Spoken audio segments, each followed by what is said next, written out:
Peace, peace. Welcome back to our walkie talkie series. It's been a minute. It's definitely been a minute. We've been walking, we just haven't been walking and recording.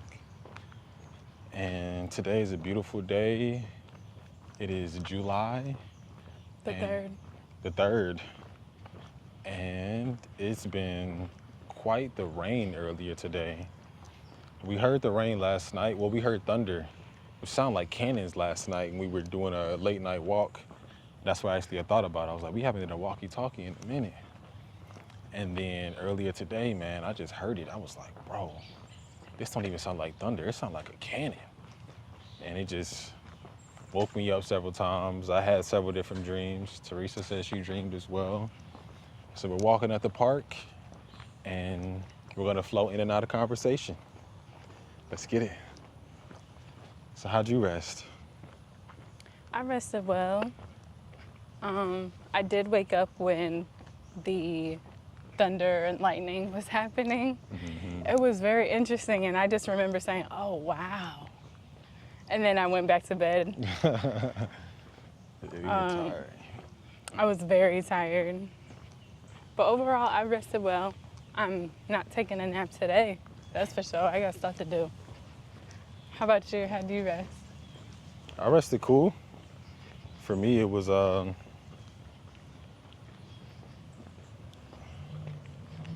attempting to turn this mug. Use a joystick. I was attempting to. It said it had reached its point. There we go. I rested all right. I kept waking up as well due to the thunder.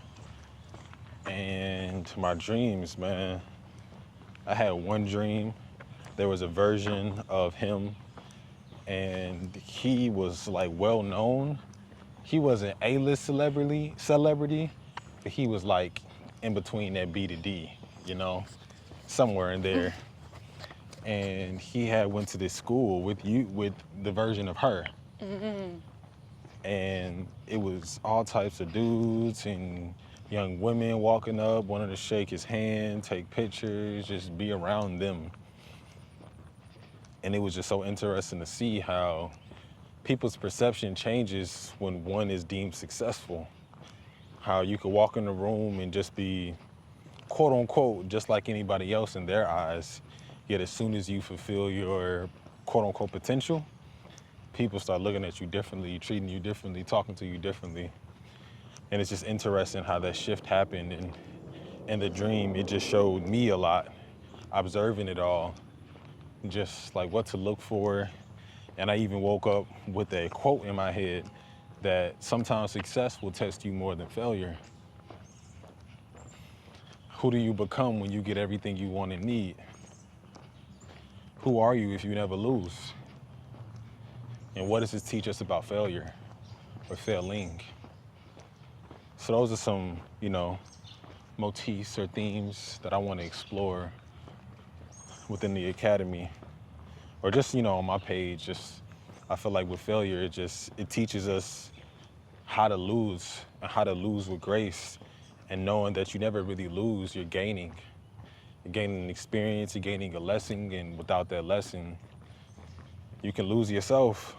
Because if you're always winning, there's no contrast. And imagine if we looked around at life and everything was just one color. Wouldn't be as sensational. So that contrast is important. Then I had other dreams that made me consider. Teresa spoke some truth about watching violent things.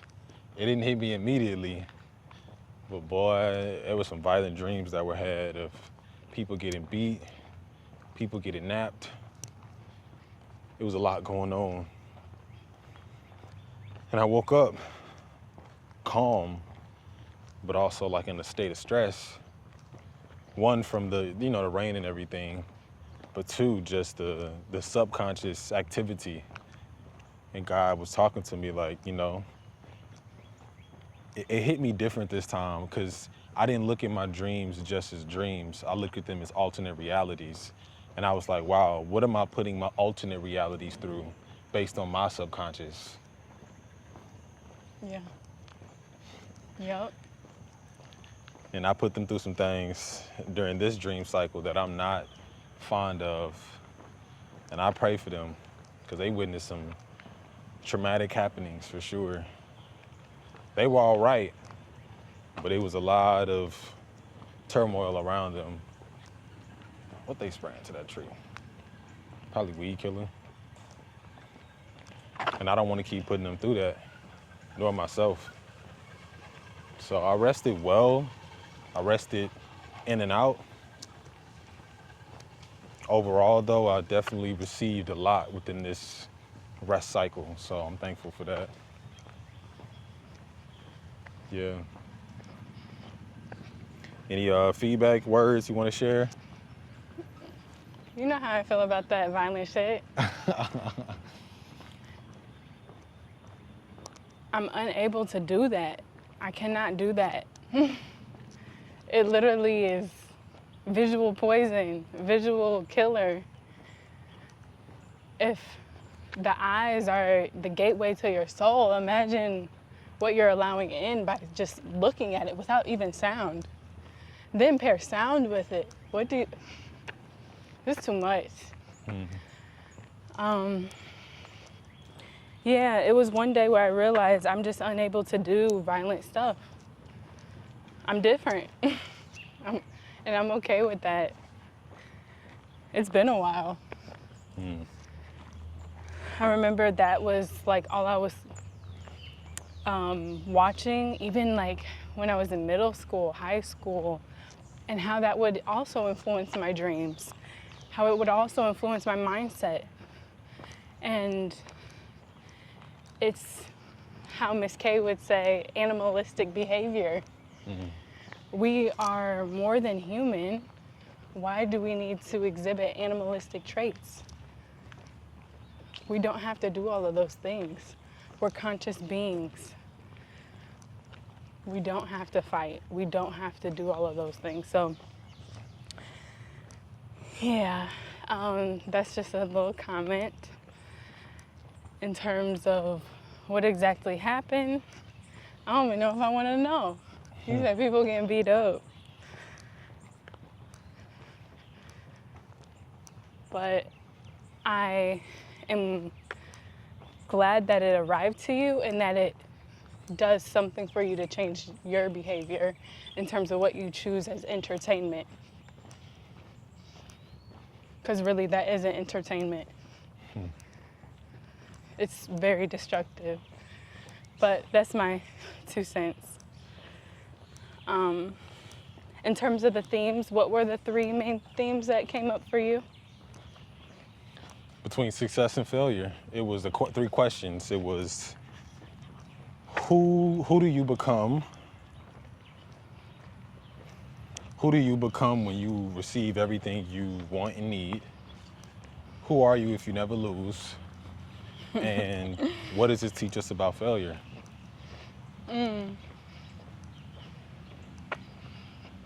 And what does it teach us about success? I love that. I think my dream can provide a bit more clarity as to how to answer those questions. Go for it. So my dream, I was in some type of science contest. I don't know what time period. It wasn't giving like my childhood. It was giving like 40s, 50s, 60s. And I was in the science competition, a group one at that. And I was the only black person, let alone black girl, in this competition. And they had wrote the rules like, I can participate, but I'm unable to take home prize money, or like the prize.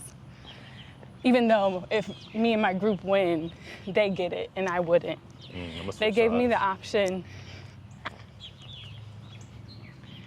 They gave me the option to continue or to leave. I decided to stay because I wanted to win. I was so focused on winning. Why? Most likely ego-driven. And it was one night, so mind you, this competition, you had to stay on the campus. And one night, who I was in this dream was basically like planning like, oh, I'm gonna pretend to be a white boy and I'm gonna get what I deserve. So she, does herself up, sneaks out to go get whatever this prize is. They had cameras, so it had to be a little more advanced because 40s, 50s, they didn't have none of that. It had to be a little advanced. It's gonna show up on the camera. I got it. Thank you.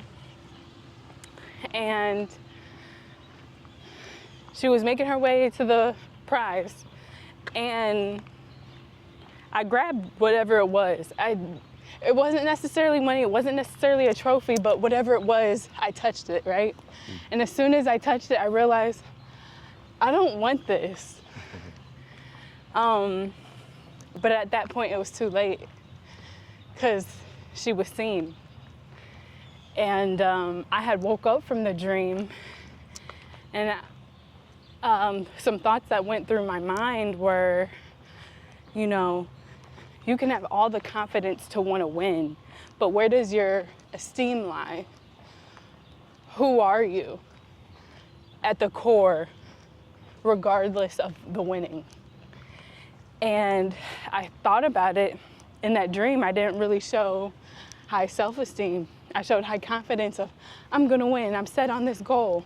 That's cool, but where's my integrity of also not necessarily playing by the rules, but abiding by the structure that was laid out. And I had the free will and choice to either stay or go. And I didn't utilize that opportunity to stand on my esteem. I stood on my confidence in that decision, in the dream.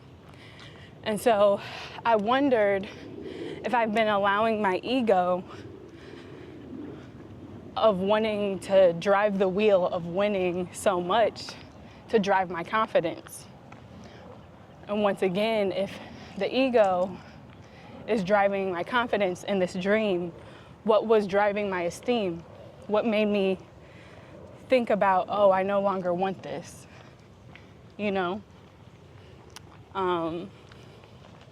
So yeah, it gave me something to think about, and also gave me areas of improvement. Like, I definitely told myself I want to build and work upon my esteem. And to define it real quick is how you value yourself. It has nothing to do with anybody else, nothing to do with how you even present yourself. It's how you value yourself at the beginning and end of the day. When you look in the mirror, when you go home at night, when you see yourself, how much are you worth to you? How much do you care about you? And where is that integrity?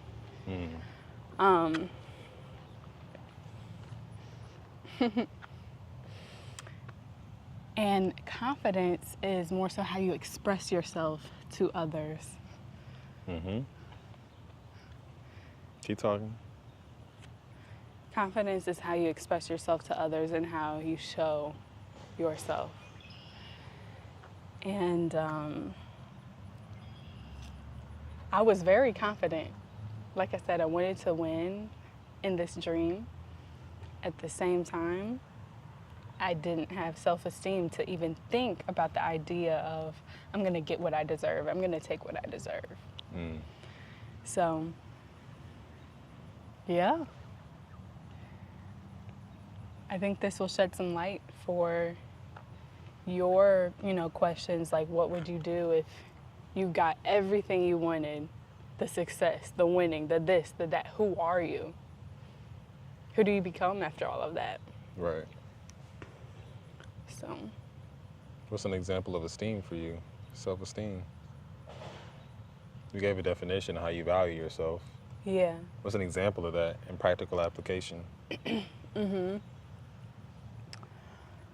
I think a really recent one is valuing myself enough to use. So what day was that? Sunday, when I was like, oh, I'm thinking about going to visit my parents, right? And if y'all are watching, I love you so much. That day was a turning point for me that I'm still looking for words to describe. But basically, I was just so motivated to like clean up my space and to get rid of a lot of stuff from just accumulation, right? And I felt like I was breaking curses, okay? And I thought about you. I'm speaking like I'm talking to them. I thought about my parents, and I was like, I want to bring this energy and I want to share it with them. And I'm in a space where I'm too vulnerable to even do that because I learned the behavior in the first place from them to accumulate. So it's important for me to head and face these things, head on, and allow the energy to serve me, because I matter. And I value my peace, I value this breakthrough, and I value all of these things so much more. So yeah. Walk on the grass. I don't want to go over there. Okay.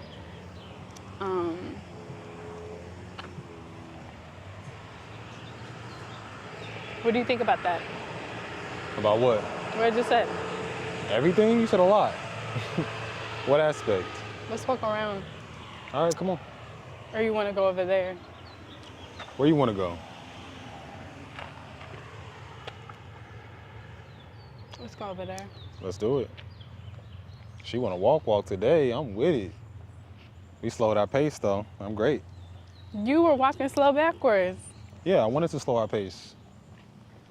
We in the walk now.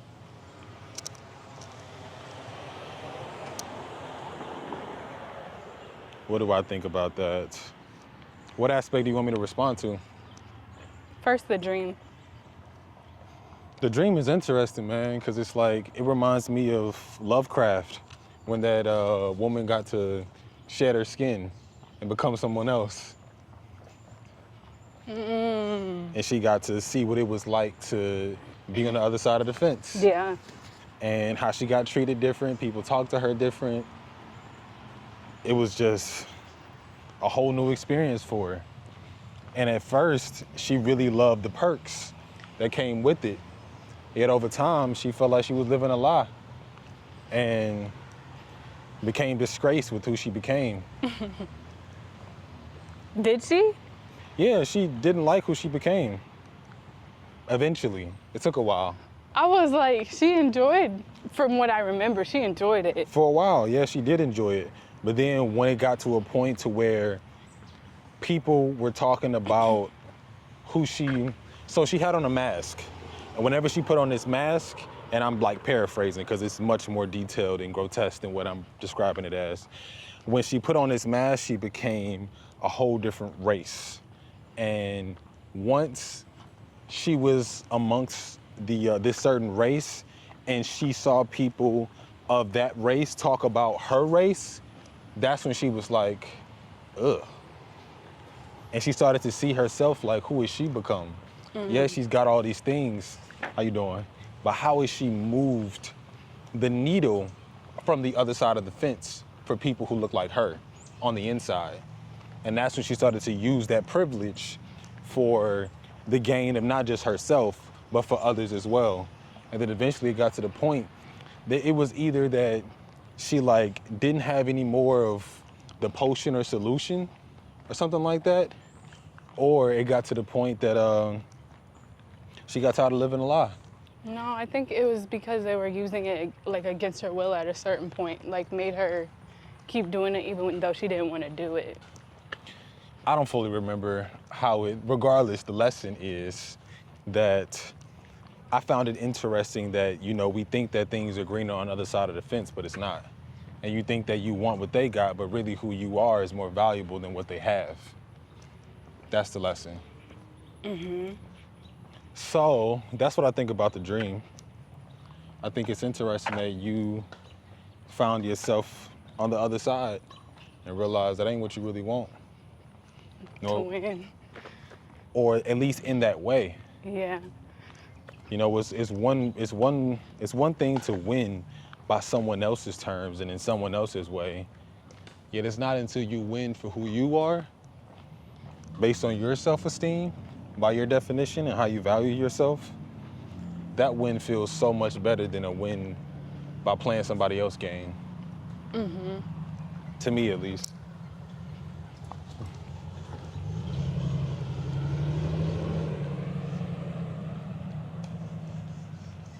Any other questions?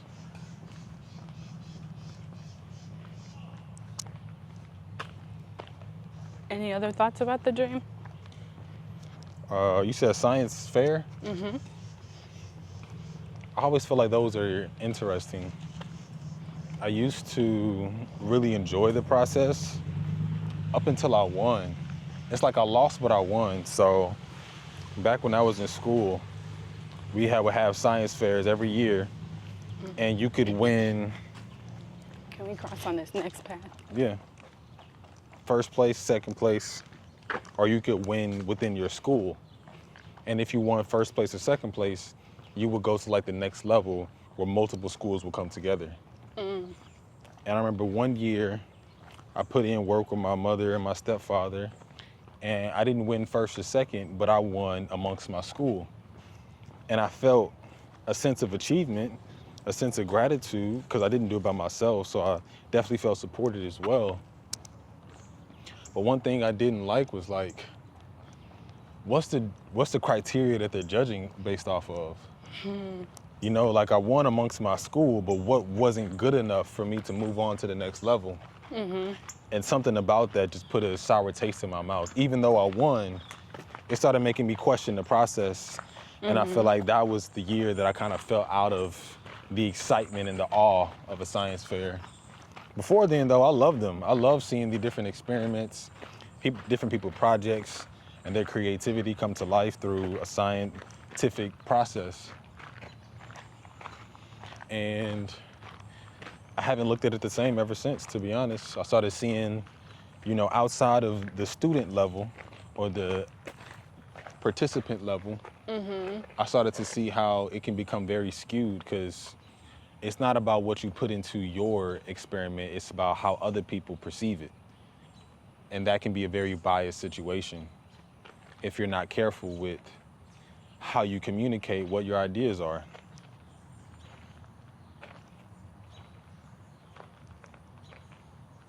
And when I say careful, I more so mean like knowing who your target audience is. Is it for yourself? Is it for the other people that are going to be a part of it? Or is it for the judges? Because every one of them have a different perspective.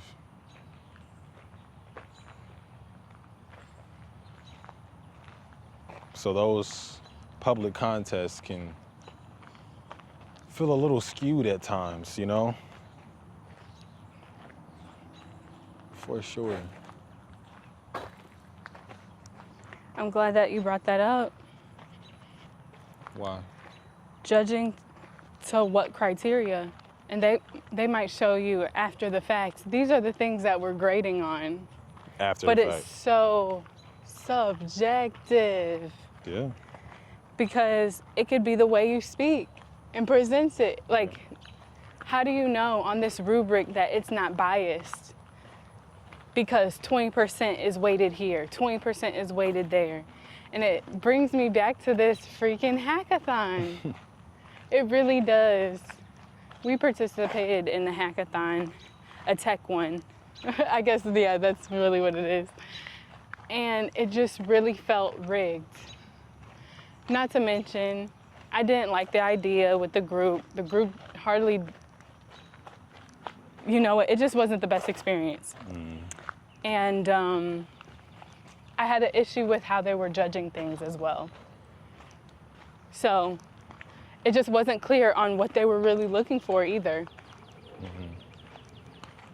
They can tell you these things on the piece of paper, but it really goes down to how do you communicate yourself to other people for them to understand?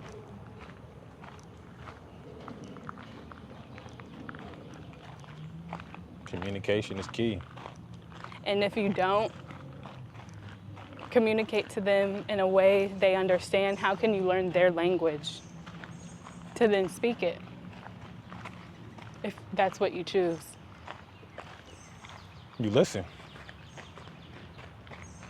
A lot of communication is based off of listening. And I remember in that interview I was watching yesterday with 19 Keys and C. Johnson. I don't know how to fully pronounce his first name. He was talking about how he was in a certain environment, going back to being in the wrong environment. He was in one of his hometowns, and they were... Let's be on the edge, because, it's cars that come on this one. All right, go ahead. The light is just hitting better from this side, so I don't want to be on that side shooting into the light. No, you good right there. The light's coming from this side, so you're in the perfect spot. Ding. He was talking about in his hometown, people were gatekeeping information and resources, and he knew he had reached a ceiling to where it wasn't about what he knew anymore, it was about who he knew. And he was attempting to move and shake and, put things in place for that to happen, and people just weren't in favor with that. They felt that he had got too powerful based on their comfort level, based on their social circle, and they wanted to prohibit him from moving further. So he had to move out of that social circle in order to gain new contacts, new network, for him to be able to expand and grow, continue to evolve. So, and sometimes when you're in those rooms, the reason I brought that up is it's not as much about talking. Sometimes in the beginning, it's about listening, how they converse with one another. It's a mixture between like what you add, yet also what you gain. Because sometimes we're in the room, God wants us to say something that comes from my heart, comes from my soul, comes from my mind. Other times, God just wants us to pick up the game. I need you to learn this for what's coming on your journey or where you are right now. And I feel like there's a certain level of what the elders say, like, sit at their feet and learn from them. True elders. True elders, because that's one way that I learned is not by being told, but being shown. When I can see you in action doing what you do and you add the component of like walking me through it, of how you do it as well, there's so much game I can pick up from that. And I know that I'm gonna help millions of people. So by one person choosing to help me, similar to 19 Keys in that situation, he's able to help so many more because of his platform, and because of his purpose. And the other times, you gotta use those eavesdropping skills. If they don't wanna give you the game, you gotta use what you got available to you to get ahead. That's my perspective. What's up? Thank you. You're welcome. Now, in regards to your example, I support it. Where are we walking? We can walk that way, to the left.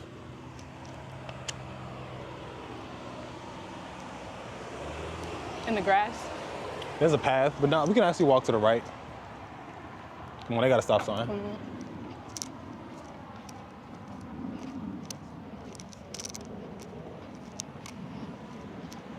When it comes to your example, I feel that it's powerful. It's powerful because I remember that day and I remember how much you wanted to go see them. And what that showed me was the patterns that we put ourselves in. Because I noticed a pattern with you, if you don't mind me sharing, that when you get in a space of unraveling and untangling messy parts of your life, whether that's internal or external, you often tend to want to go back to the source before you finish with that knotted ball. And I respect that process. Yeah, I just brought this to your attention that day because I was like, it's great to know the source of it. Yet even that doesn't necessarily take you away from what your mission is in front of you. Mm-hmm. Just because we know where it came from doesn't mean that we don't have a mission to untangle it for ourselves first. Mm-hmm. Because no matter how much we go to the source, this source being our parents specifically, they're unable to tell us what to do with what our life is. I saw this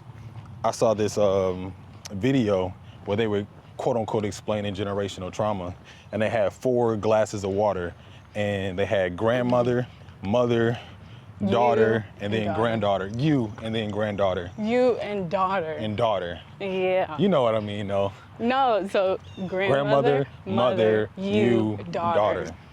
That's what it was. And they poured this nasty looking brown It was coffee. substance. It was Nasty coffee. looking murky brown substance Facts. into the grandmother's cup. Drugs. And then they poured that same substance from grandmother's cup into the mother's cup. And then from there, when it got to the mother's cup, they poured that into your cup. Yeah. And then it stopped there for a second. And then instead of just passing it on, they just kept pouring water into that cup. And it kept overflowing and overflowing and overflowing.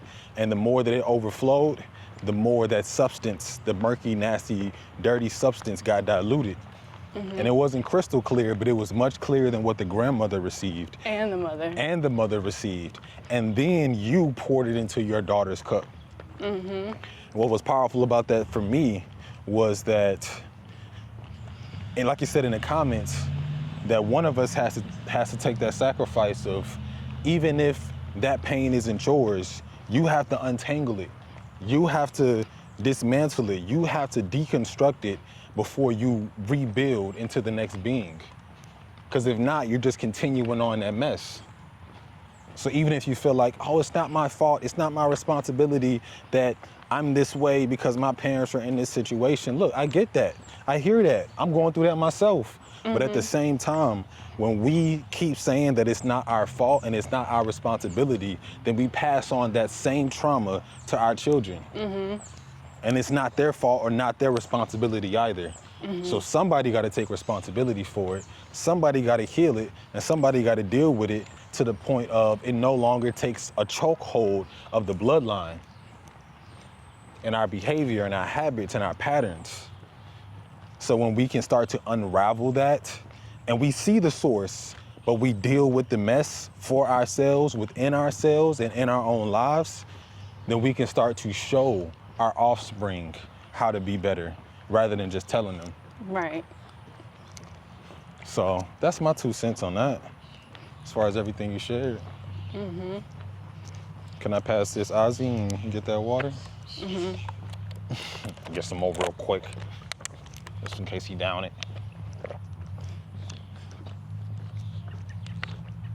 It's still on me. I know. I'm enjoying my sip in peace. Let me enjoy my sip in peace. All up in my mouth.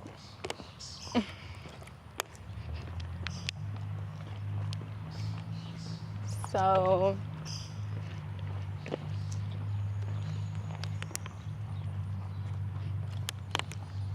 I like that he sent me that video. I also would have loved to see on-screen words to hit that much more, but it's not my video. I appreciate it for what it was. Somebody did it and it wasn't me, so I really appreciate that. Come on. It's just so fascinating, and what came up in my mind from Michael bringing up that example was Miss K. She had just shared that she went to her aunt's birthday party, right? And so they were talking and catching up. They hadn't seen each other in a while. It's the fact that in this timeline, the aunt was sharing so many stories about her younger years and a particular guy that she used to, be married to.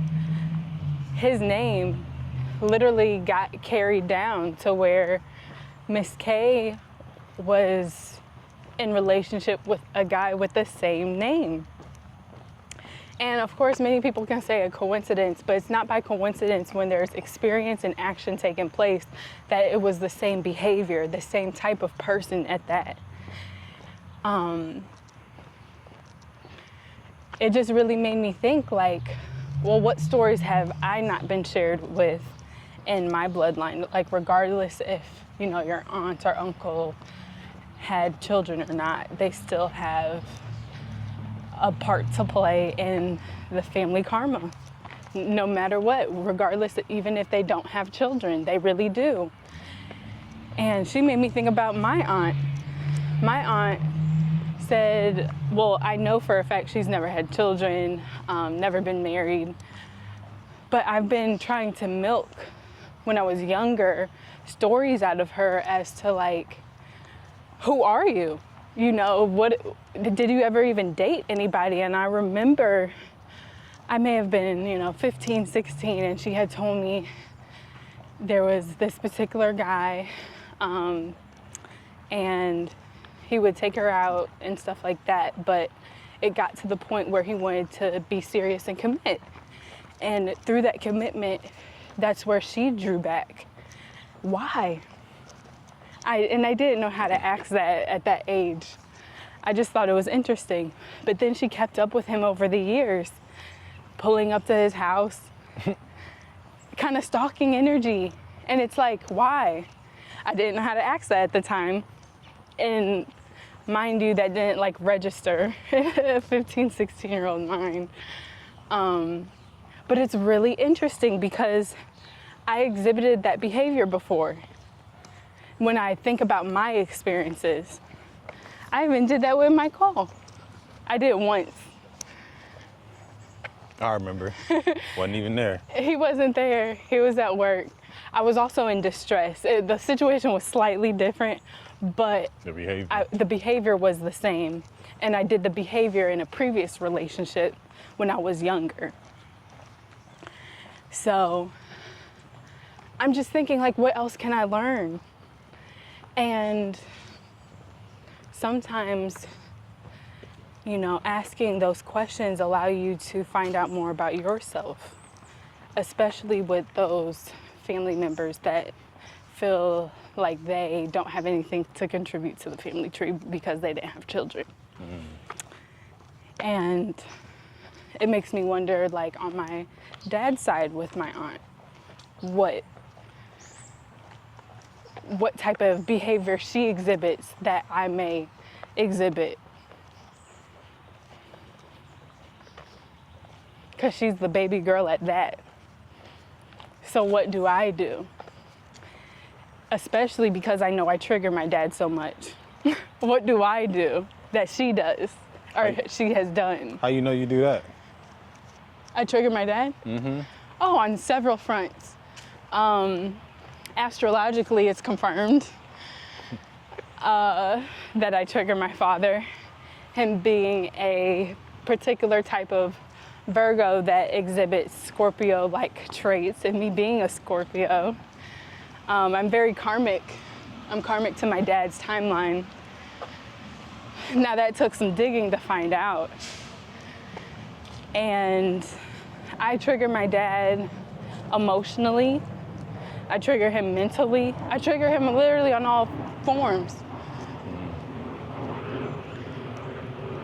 And I want to say that I've given him the power to trigger me on all forms until I chose otherwise. Now, I'm not saying he still doesn't trigger me to this day. There are some things that are said out of line, out of pocket. Wanna walk up the hill?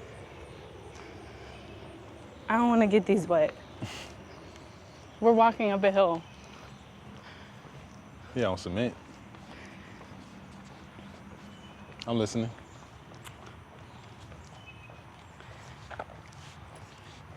There are moments my dad still does trigger me, but I can choose whether or not I allow it moving forward.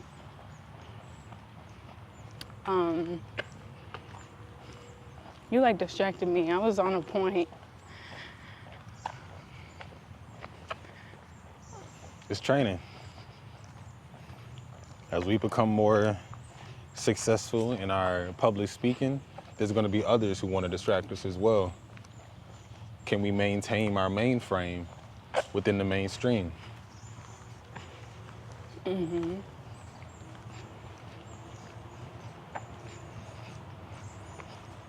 So I brought all this up to say, you know, if we don't do the work that we need to, we will certainly pass it on in a chemical sense, in a hormonal sense, you know, the physical sense, the spiritual, emotional, mental. And our people, melanated people, we need help the most. We need it the most because we've been put into trauma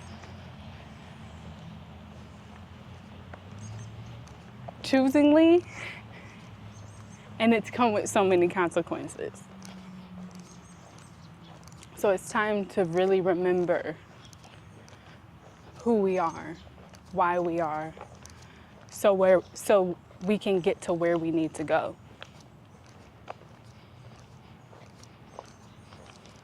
I love to push back on that song. Yeah. I feel like it is, yes, remembering who we are, because with that knowledge comes power. Yet the next step of that, because a lot of people just stop at remembering who we are, it's how do we then live that out? Because a lot of people, with how toxic and chemically imbalanced, hormonal imbalanced our people are just in general across the globe, they're so docile to their power that they don't quite comprehend you just telling them, I'm gonna just say it, you're a god, you're a goddess, you're powerful beyond all measure. The reason why you go through so much struggle is because you have so much to gain. You could tell them that and they never comprehend it. How you doing?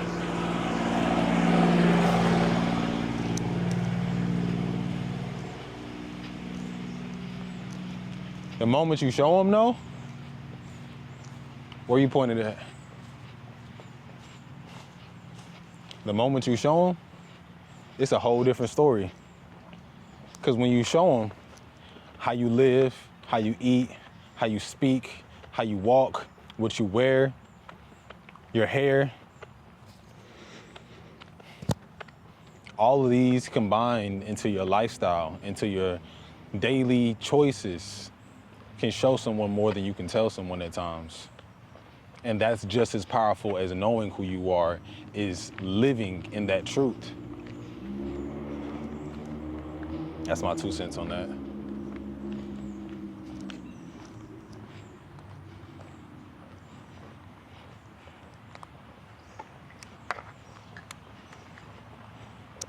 Battery done.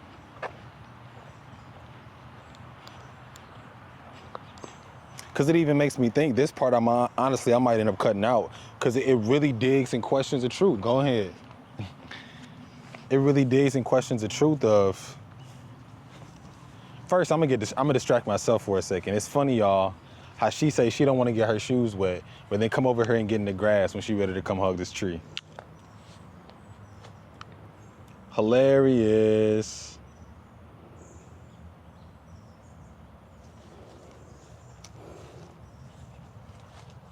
Let me get this piece. I got it. Don't attach it, please. I'm not.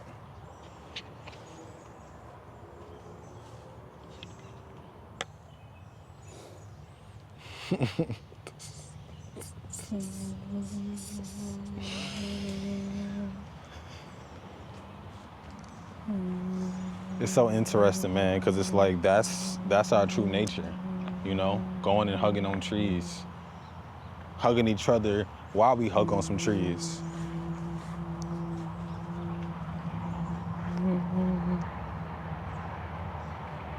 Ow. My bad. What was that?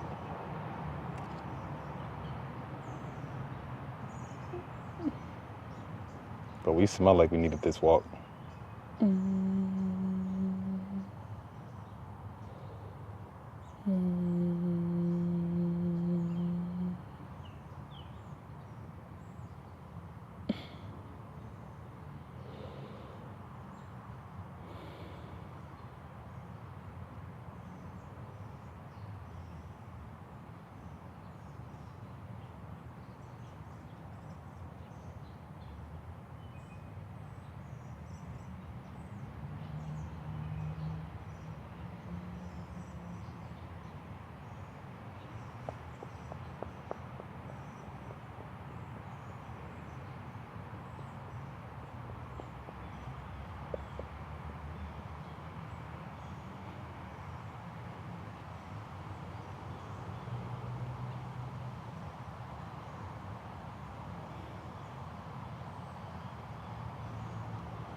The leaves are sharp, that's why. When you brought your arm over, it got me a little bit. It's Little hugging you love back. tap. It was hugging you back.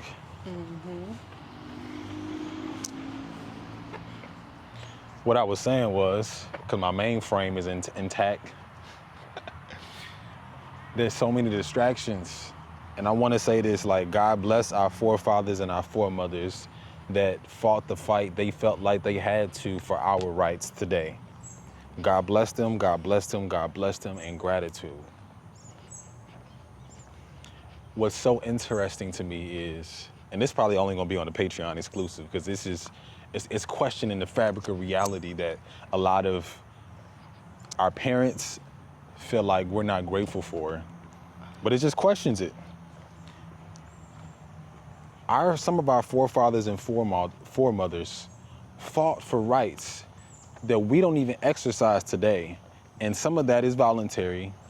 Yet also, a piece of that is because a lot of us started to wake up and realize that those exact rights, like the right to vote, like the right to eat in diners and be served and don't have to go around the back, it's like that was poison food anyway.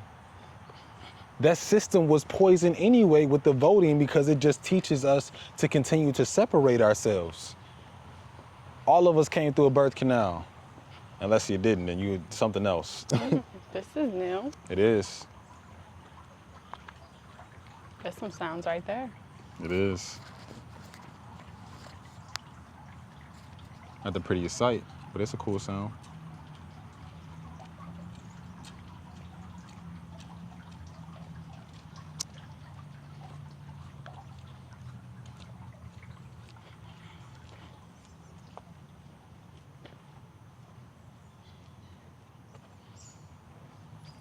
All of us came through a birth canal. And with that being said, it's interesting that certain aspects of what they fought for are not even good for us to this day. They're a part of what causes more further destruction.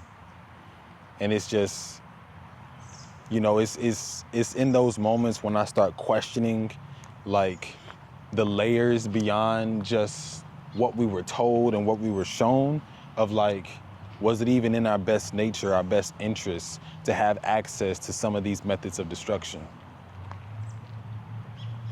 For some, you might say, yes. Are you crazy? Without that, there wouldn't be this. And you just might be right. For others, we're like, we were actually better off without it. And you're right too.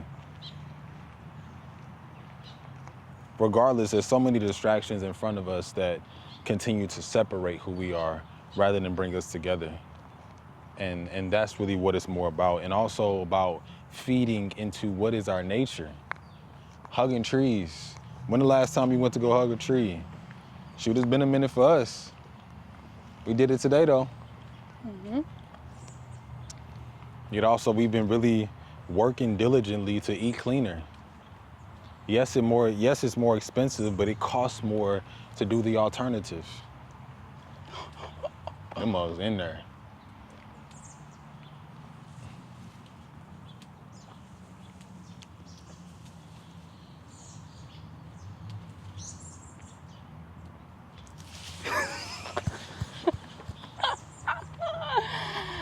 He got up out of there. I was this close to touching his tail. I didn't want to. I said, no, that mug got rabies. I'm kidding. I don't know what it got. I just didn't want to touch it. Mm-hmm. How do they clean themselves? Questionable. Water? How else? Hi. Whenever it rains. Right. Anyway. Yeah. Come on. It's real though, T. And I can see why, like, certain people spiritually don't even want to speak on stuff like that, because people are such in that 10%. They perceive you as, you crazy, you disrespecting XYZ, and that. It's not about disrespecting who they were. I said God bless them in gratitude to who they are, who they represented, but also what they did for us to be able to, they walked so we could run. We're running so our children can fly. Yeah. So they are part of the process, and I appreciate them for that. Yet, I don't feel that they did what they did for us to repeat their same mistakes. I don't feel they did what they did so we could just follow in the same cycle. To do what they did. Yeah. I believe. We gotta advance it. I know that they did what they did so we could go further. So we wouldn't have to make the mistakes they did and wouldn't have to overcome challenges they already did. That's what true wealth is. True generational wealth is not about doing what your parents did. It's moving the goal marker even further. That's the only way to truly be successful within a family. When I say family, I mean for generations and lifetimes, getting back to the dynasty mindset. Come on, dynasty, wealth. That's true dynasty, man. Everybody talking about legacy, and I respect that. And that's where I want to go as well. It's like to build it so that it's so successful. It takes eons to break it back down. And that's what we got. We got to a point of our super ancestors, they were disrespectful. They were so in their power, they abused it. And that's why we're learning from their lessons. And which brought me back to the centralized theme of that dream. And what I woke up from with my dreams is like, when you have that layer of success, that level of success, who do you become? Who were you all along? And what are you gonna do with it? If you're only gonna become successful to disrespect others, that's a slap in God's face. Yet the moment we take that success, receive that success, and we pay it forward, and we're gentle-hearted, and we're kind, we're courageous, we're dangerous, we're ferocious when need be, yet also graceful and grateful, and we're this full spectrum of a being, there's so many blessings in that. And that shows us that we can do it different than what our true forefathers and foremothers did before what they taught us. So that was our walkie-talkie for today. This is the extended edition because it's been so long. We appreciate y'all walking with us. We pray you got outside and got some fresh air, drank some water. Man, go be in nature and go be nature. Peace. Bye.